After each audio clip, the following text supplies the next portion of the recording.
इमाम रब्बानी के यहाँ जो फकीरी का तस्वुर है, दुर्वेशी का तस्वुर है, वो ये है कि इमाम रब्बानी के पास किसी गांव के लोग आए, सामाना शहर है सामाना, तो उन्होंने आके आपको कहा हमारा जो कस्बा है उसमें एक मस्जिद है, उस मस्जिद के यानी हमारे कस्बे की मस्जिद के खतीब साहब ने जुमा के खुतबे में खुलाफाए राशिदीन के नाम लेना छोड़ दिए। तो इमाम रब्बानी ने वाज़े तौर पर लिखा, आपने ये लफ्ज लिखे, आपने बोला तुमने मेरी रगे फारूकी को भड़का दिया है।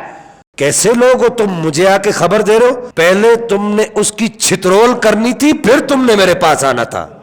ये इमाम रब्बानी मुजद्दिद अल्फसानी शेख अहमद सरंदी, जिनके सारे के सारे मकतूबात आपके बेटे कहते ख्वाजा मासूम सरकार कहते हैं कि इमाम रब्बानी मौज में थे। एक दिन मैंने पूछा कि ये मकतूबात आपने कैसे लिखे, इतने मुश्किल मुश्किल मसाइल आपने हल किए? आपने फरमाया मैंने खुद तो नहीं लिखे, आपने फरमाया गुंबद खजरा के मकीन लिखवाते चले जाते थे और मैं लिखता चला जाता था।